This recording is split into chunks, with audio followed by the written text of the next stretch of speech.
Welcome to Sarter TV, an idea sharing platform founded by Russell Sarter, who's an author, investor, and the CEO of Netcom Learning and AI Certs.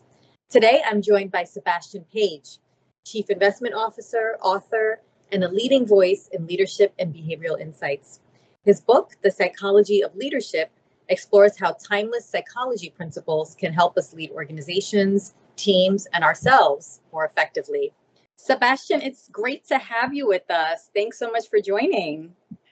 Thank you. I'm super excited about doing this. Thank you for inviting me. Yeah, we're super excited to have you. So start off by telling us a little bit about yourself and your background and your career journey and how you got to where you are today. Well, 25 years in the rough and tumble world of money management, and culminating in my current role as Chief Investment Officer at a global asset manager named T. Rowe Price, called T. Rowe Price. So that's my day job. But over time, I've developed this passion on leadership, and hence the book, The Psychology of Leadership. Mm-hmm. That's great. So what led you from writing about investing and asset allocation to writing a book on leadership psychology?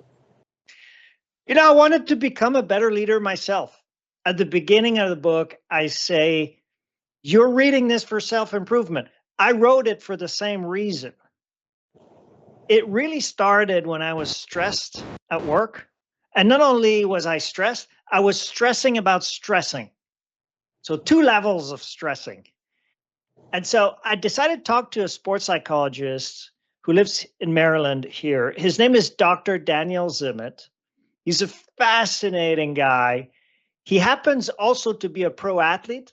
He has 40 national titles in the sport of handball. Are you familiar with the sport of hand? It's kind of like squash, but you whack the ball with your hands. I used to play handball when I was younger, so I know. Yeah. Really? Really? Awesome. Yeah. Yes. So he's a pro athlete and a sports psychologist. And the first time I meet him, he tells me the story of his best match ever. And it's amazing because the match happened 10 years before, but he remembers everything about it. He's walking me through every point in the match. And then the ball was there on the wall. And then there's a point in the story, he's got almost a tear in his eye, is on his knees. And he said, then I made an extreme shot. And he's clearly emotional about this match. But then, Vishali, it's a complete letdown because he goes, oh, and then I lost the next 2 points. And I go, what? You lost that match? That's your best match ever? And that's how we got into talking about the mindset of sports psychology, because to him, that day, he was playing a much stronger opponent and realized that he had reached a new level in the game, that he could play at a different level. And as a sports psychologist who's all about mastery as opposed to ego, to him, that was his best match ever. Mm-hmm. And so we start this discussion about the mindset around sports psychology, which is fascinating because it's not about winning. It's actually about losing and how you handle the losses. Mm. And we start talking about the research, and it began an exploration for me about positive psychology in general. We all think of psychology in terms of dealing with clinical issues, depression and anxiety, and those are really important things to do for the field of psychology, and there's research that continues there. But about half the papers now, if you go on Google Scholar and do some research in psychology, about half of them are not about treating clinical issues. They're about high performance. They're about thriving. They're about what makes people happy. They're about the positive side. And as I was starting to do the research on this, it dawned on me that all this research is completely underestimated in terms of its usefulness in business and in teams and in the workplace. Hence the book. Great. And the subtitle of the book focuses on individuals, teams, and yourself. Why was it important for you to emphasize all 3 levels, and what do they really mean? Yeah, I like that question. No one's asked it yet. Why all 3? if you want to be an effective leader, you need to be effective at all three: managing individuals one-on-one, managing teams and the interactions, and absolutely managing yourself. The Psychology of Leadership, the book, is as much about self-improvement as it is about leadership. And it's not just about business leadership. Everybody's a leader in their lives, whether they want it or not. People look up to you. Your kids look up to you. Your neighbors look up to you. Your community looks up to you. You're leading in any and everybody's leading in some aspects of their lives. So you need all three: individuals, teams, and yourself. And the fascinating part of positive psychology is it can help you with all three. And the book is about how you do that using real business examples. Remember, I'm not an academic psychologist. I worked with the sports psychologist to help as a peer review, understand, interpret the research, make sure that what I was writing about the research was correct. But I'm a business leader. That's my perspective. So I have stories to tell about business and also about sports and popular culture and so on, because I like to illustrate things. Mm-hmm. So building on that, your book blends this research from positive psychology, from sports psychology, and personality psychology. How do these areas intersect in shaping effective leaders? They're all about how you thrive using research and principles in psychology. In that way, they intersect. The way I like to think about it is I have this story in the book about Felix Baumgartner. No one really remembers the name. I can ask you, does the name ring a bell, Felix Baumgartner? No. Then sometimes I start telling the story, and then people remember, oh, yeah, that right. I remember that. He did something absolutely amazing in 2012. Felix Baumgartner got into a small capsule tied to a giant helium balloon and went up and up and up 24 miles to the edge of space. And then, wearing just a special suits and a small helmet, he did something unbelievable. He jumped out, skydived from the edge of space. 24 miles. He fell for 10 minutes, 4 minutes of which were in free fall.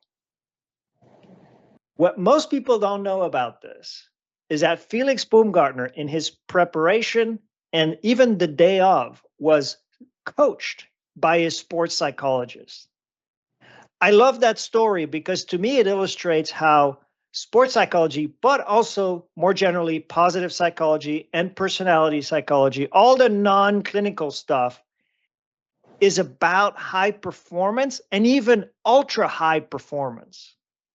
So we need to rethink how we perceive the value and the role of psychology. That's my mission with the book. If Felix Baumgartner was coached by a sports psychologist and did this unbelievable thing of skydiving from space, this tells you there's something to it. It's the mental game. What happens above the shoulders at the elite level of the game, right? Mm-hmm. You also describe leadership as a deeply human endeavor. What does this mean in contrast to the more transactional models of leadership? Yeah, it's a really difficult part of a leader's job, and maybe the most important part is human interactions. And it's very, very difficult. The most important part of a leader's job has to do with relationships. I spoke to students recently, and I was thinking about how can I get their attention? And I wanted to give them advice about the workplace and leadership. And I came across this research that shows that only 1 to 2% of their future income throughout their lifetime can be directly linked to their IQ after you control for other factors like personality and grit. Only 1 to 2%. And I'm talking to high achieving students who are getting grades based on their ability to study and generally their IQ. So I think I got their attention. And it's the human part. It's the personality part. It's the grit. It's the interaction. I was struggling at one point with this. I was having to deal with conflicts of people that report to me that don't get along, that look for me to solve them. And it was exhausting and mentally draining. And I have a mentor on our board of directors who used to be the CEO of a very large, very successful company and who's advised governments over time. So I call him up and I go, hey, I'm struggling with all this infighting, all these, human interaction issues. What do I do? And he said two things that really set me back on track. He said, number one, that's your job. Stop panicking about this. That's the job of the leader. And number two, he said, look, Sébastien, he's worked with president of the United States, a couple of them, like with other CEOs. And he goes, every leader struggles with this. It takes a lot of the mental space of the leader. So, as you said, deeply human endeavor and deeply human skills. And it has to do with maintaining positive working relationships. That's the only way you can transform a vision into action, is with the team around you. You also write about the danger of dying on Everest. Tell us more about that, and what's the broader leadership lesson in that story? The research in psychology refers to this as goal-induced blindness. So you get so obsessed with your goals, say the summit of Everest, that you lose sight of everything else that might also matter, like your safety. I had goal-induced blindness early in my career. I wasn't taking care of myself. I was traveling and working nonstop, and I was exhausted. I caught a cold. It lasted for a year. I caught an infection, almost killed me. I had full-on goal-induced blindness. All that mattered was my work and traveling and working all the time. That's an example. When I try to illustrate this, sometimes I use a thought experiment, and maybe we can do it together and with our audience today. Right. Suppose I show you a jar of gummy bears, and there's 100 gummy bears in there, but 4 of them are poisoned and they're going to kill you. The question is, how much money would I have to give you for you to eat a gummy bear, knowing that 4 out of 100 are poisoned? So I do this with the group of students I was talking about. And I offer $100,000, $1 million, $1 billion. Let me ask you, just put you on the spot. Would you do it for $1 million? I don't think I would.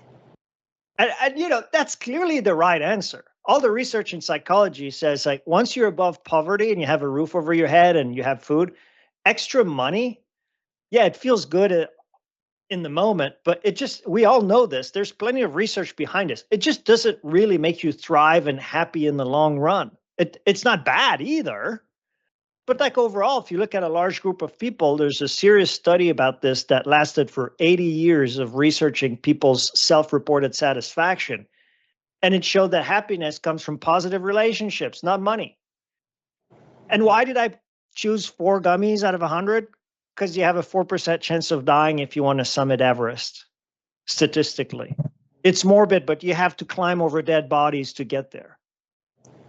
That is goal-induced blindness. And you know what? In business, we know that measurable goals are important, but oftentimes companies, teams lose their way. They get goal-induced blindness. Wells Fargo had a goal of opening as many bank accounts as possible, to the point where people started famously opening dummy accounts, fake accounts. Volkswagen would cheat on their emissions in their cars just to pass the test, to sell more cars. It's everywhere, and we don't talk about it enough and manage it well enough. You know the number one way of managing goal-induced blindness? You know there's someone who actually has the world record of Everest summit. They have over 30 Everest summit. And what differentiates them from others? They're really good at quitting, which is an underrated skill in life and in leadership. They know when to quit. And most hard-charging, successful leaders feel that it's very counterintuitive for them to quit something. We have this image of the leader as never give up and so on, right? Right. So then for this goal-induced blindness, what are some ways leaders can avoid falling into it? Look, yeah, learning when to quit, having the right alarm bells go off, having systems that tell you if you're in a business when your consumers are not happy, you're making money, but your consumers are not happy or your employees are not happy, there's something going on. You're reaching your goals, but you have goal-induced blindness, and there are all these other stakeholders that aren't happy. So have systems in place that will dashboards, whichever system that will systematize, that will give you warning signs when goal-induced blindness sets in, knowing when to quit. Quitting is a very good skill. It's not worth continuing a project that is going to lose money and not work in the business place or in the workplace or anywhere. So learning when to quit and just having self-awareness. If in one word I would say what's the best way to prevent goal-induced blindness, it begins with self-awareness.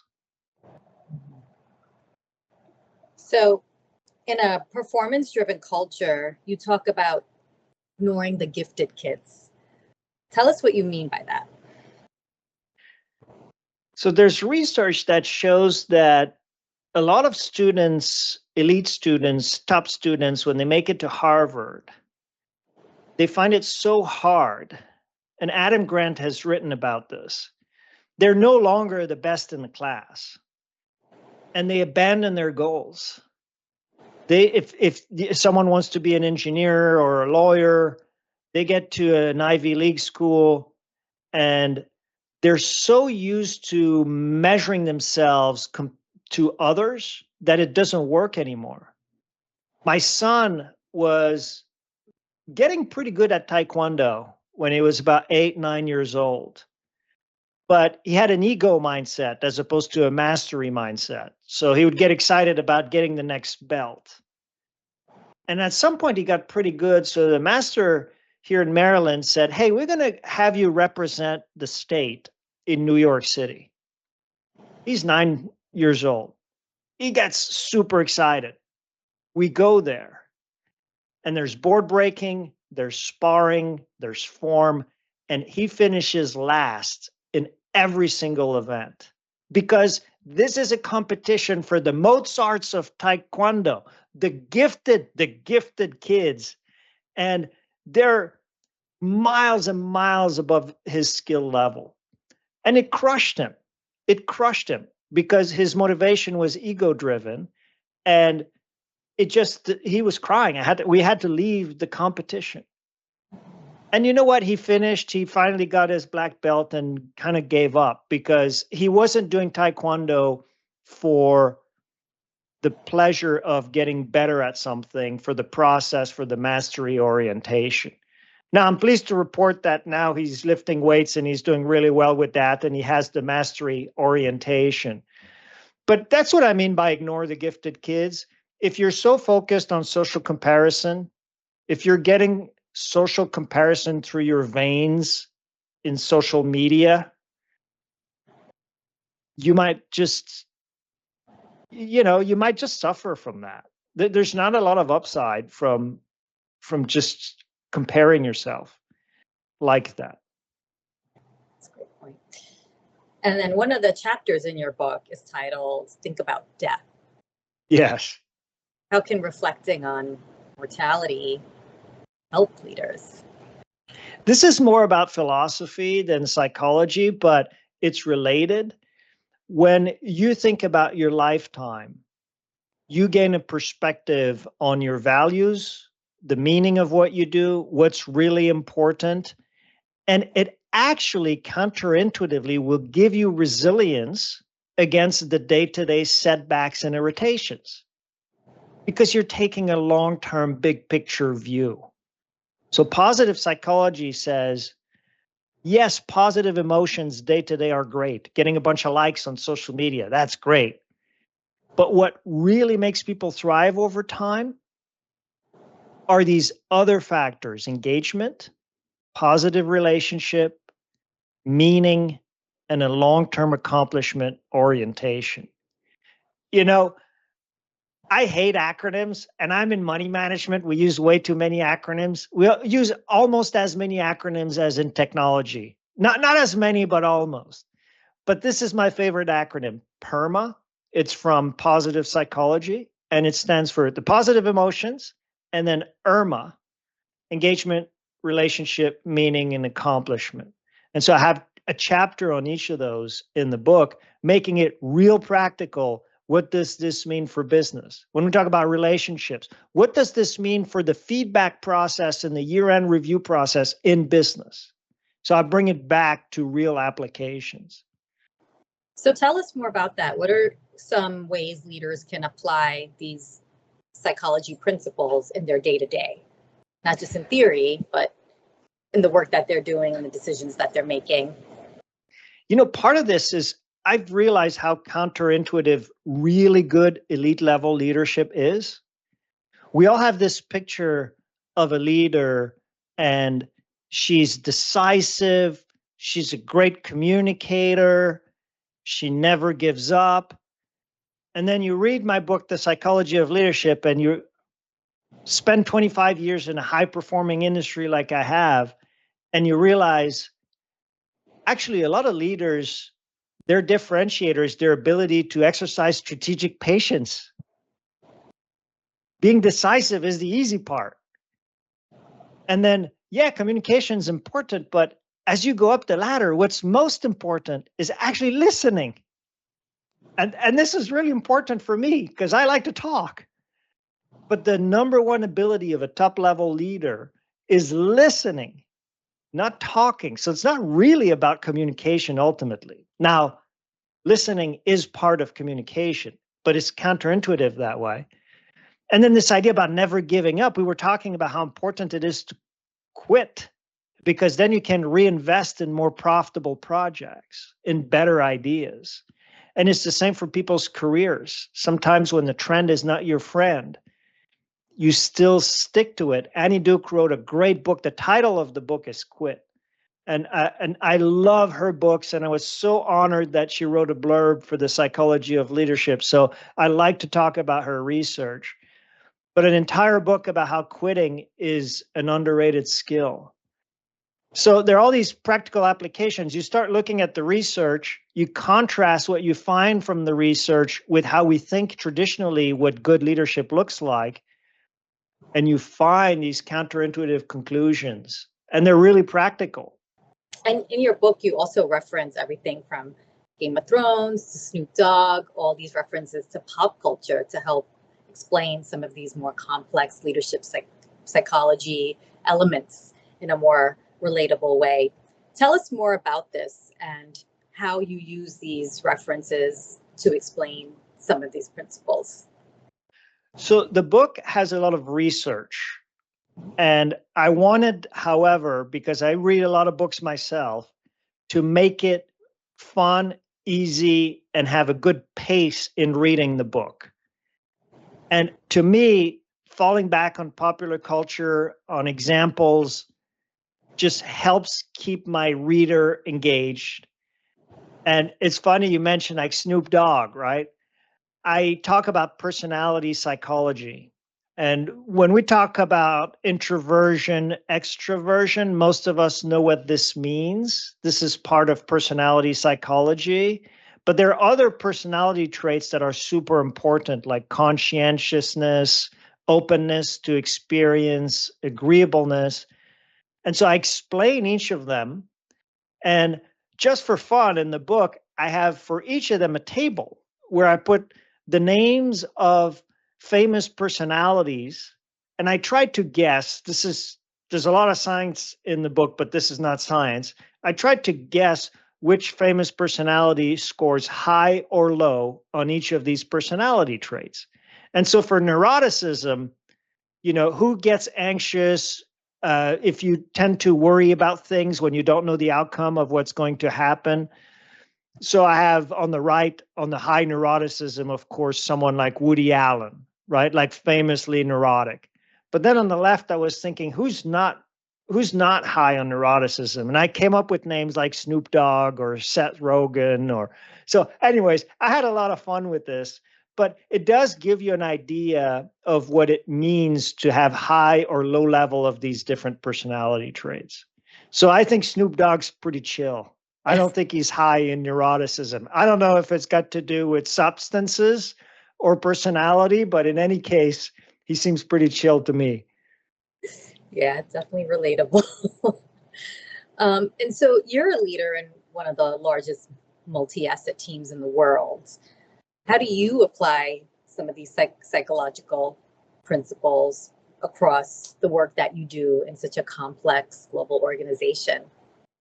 I apply them all the time. I wrote the book to improve myself as a leader. I apply them to set goals. I have 10-year goals for our business, which is rare. Usually, business leaders will set up 1-year budgeting, 3-year goals, maybe 5. I think we can take our business in a very exciting direction over 10 years. This is just an example. I use the principles to manage projects. I've improved how I manage large projects. I use the principles to give feedback and to manage the process of giving feedback. Here's something from neuroscience that will make the feedback process at least 30 or 40% easier for everybody involved. This is from Dr. David Rock. It turns out that in his studies, when people asked for the feedback before receiving it, their stress response was much lower. And the stress response, because it's stressful to give feedback too, of the feedback giver was also much lower. So I go around with my team asking for feedback, and then they see me do that and they start asking for feedback, and the whole process gets easier for everyone involved because we hate the feedback. Like if you go to someone and you say, "Hey, can I give you some feedback?" Ooh, like you immediately that question will make you recoil, like it'll make you nervous, right? You have like a stress response. So it's another example of how you can use those principles. Increasing engagement. How do you increase engagement at work? When you look at surveys, a majority of employees in corporate America will report that they're not engaged in their work. And so you can increase engagement by increasing the number of milestones you use, by almost gamifying the work, by getting people in a state of flow in conversation, by running meetings to try to get into a flow state at the team level. And by the way, what I mean by flow is when you're in the moment and you lose track of time. There's a lot of research in psychology about this. That's super important in the workplace, but we don't really talk about it. We don't really think about it. So that's what I'm trying to do with the book. Yeah. So what role does compassion play in leading high performing teams then? It's huge. I think personality psychology is really important to develop more compassion because you begin to understand how people are wired. Now, I want to give you an important caveat about personality psychology. It's only a small part of people's behavior. There's a trap where you start explaining everything with the personality traits. Oh, she's an extrovert. Of course, she's behaving that way, right? It's almost like horoscopes. Like you read the horoscopes and then everything, you explain everything with them. Only a fraction, 30, 40% of your personality traits are heritable. Basically, they're genetic or kind of part of your makeup. You get some of it from your parents. But a big part of it is dependent on the situation. And you can even change your personality. You can become more conscientious by using routines, for example. So that's my caveat. But for empathy, once you understand personality psychology, you can see where people are coming from. And it really helps. It really, really helps just to put yourself in someone else's shoes by understanding how they're wired. So as you reflect on mistakes or missteps in leadership, and as you were writing the book and doing the research and in your work, what would you say it's taught you about human behavior? I think one of the most interesting findings for me there was about something called core beliefs. Core beliefs in psychology are ways that we interpret the world. Think of them as rules of thumb. It's like you put some rose colored glasses or dark colored glasses. These are core beliefs that you have. They might be from childhood, but they're really important in psychology. And I realized myself, for example, that I had core beliefs that were not helpful in my role as a leader. Earlier in my career, I was really worried about what other people thought, and I had a hard time trusting other people in the workplace. And my boss would tell me, "You're hearing high frequencies. You know how dogs can hear like a very high whistle?"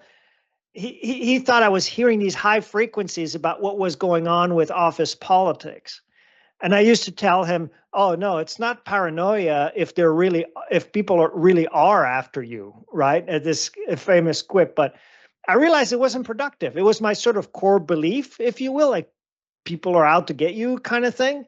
I work in a very competitive industry and environment. But the better core belief, once you realize you have certain core beliefs that aren't productive, for me, the better core belief was assume good intentions and just use that as the default position. And then you go around in life just assuming the best out of everybody else. And you know what? That it's almost magical. It just makes you more effective, and it just helps to assume good intentions. Sometimes you'll be wrong for sure, but it's just a good starting point. How long did it take you to get there and really embrace that mindset shift? In that one in particular, it took me too long, I think. You know, I keep learning, I keep growing as a leader. I think anybody in their career, in their lives, should try to learn and improve and admit mistakes. Remember what we said about sports psychology, how it's about losing, basically, not about winning. So examining when you get it wrong. In my world, so the short answer is it took me too long on that one. But in my world, we have a lot of decisions to make under uncertainty. And a big part of learning um, from your mistakes is that when you make a decision and the outcome is uncertain, for example, in money management and investing, sometimes you're going to be wrong or you're going to get the wrong outcome, but it won't mean that you actually made the wrong decision. Right. So this goes back to Annie Duke. You can summarize this idea, and we all need to separate luck from skills. And so if we want to learn lessons, we need to know and admit when we've just been lucky and so on. So I just want to shift a little bit, ask you some questions on AI and technology. Yeah. So with AI transforming everything, what's your perspective on how AI is transforming financial services and investment banking landscape? And what does this mean for leadership and how leaders should think about their roles? I would think about it in two ways. First of all, there are and will be even more productivity enhancements from AI. The job of the leader here is not to come at it from the top down and say, we're going to increase efficiency with AI. It's to encourage those doing the job to find ways to automate and create efficiencies. It has to come from the bottom up. So we as leaders have to set up incentives, encourage people to build efficiencies. And that's counterintuitive because if I'm doing something and I'm automating myself out of a job, it's not. I'm not incentivized to say or to make an effort to automate my part. So we have to create systems and incentives where people get rewarded, and maybe you get a promotion and you do more interesting work, and you get congratulated for creating efficiencies. But there are and will be gains in efficiencies, and they have to come from those doing the work, those writing code, know more than anybody else how much they can automate the code writing. And it turns out that with GitHub Copilot, it's about 30% of your code writing time that's basically going to go away. This is just an easy example. So that's number one. Number two is a bit more philosophical. What is the job of a leader in a world of AI? And how would a leader use AI? And maybe I'm jumping ahead to some other questions you might have, but it's super important for leaders to use AI as an advisor. I don't think we're going to have companies run by an AI, but I subscribe to Ethan Mollick's view. He has a book on this titled Co-Intelligence. And an example of co-intelligence is the leader using the AI as an advisor. And the thing with AI is that it always rehashes or recombines existing knowledge. It's a little bit different from human intelligence and will probably stay different from that perspective. So working with AI, I got to admit, I'm not doing it yet. Like I'm sometimes a little bit, but I'm not going to AI to ask AI for help with business decisions. But I think over time we will, and maybe even people issues. Mm-hmm. I'm going to experiment with this over time. Like I have this conflict between these two people. How should I address it? Right? I'm not there yet, but I think we're getting there in the field of leadership. So building on that, do you think that AI could support leadership development over time, or is it just too human a discipline to automate? Well, first of all, development, 100% yes. And we might all be underestimating how important AI can be for education and development and building up your skills. And I think that it's going to change how schools educate. It's kind of hard to tell where it's going to go and how far it's going to go, but it's going to play an important role. I think we can learn with AI by interacting with AI.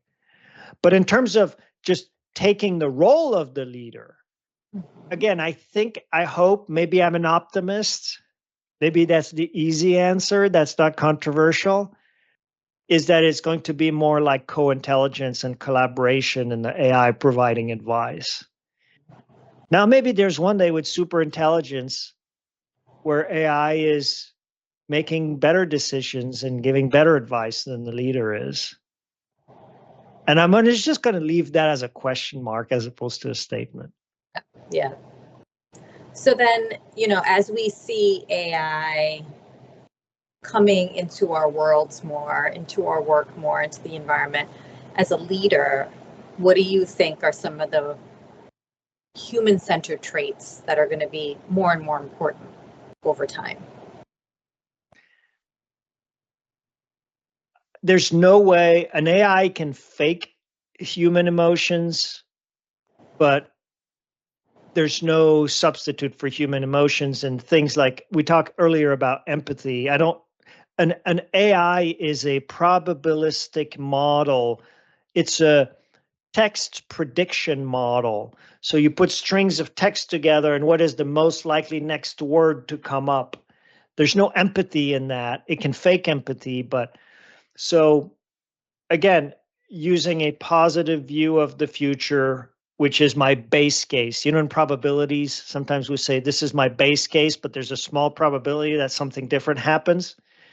My base case is that the human traits that are uniquely human,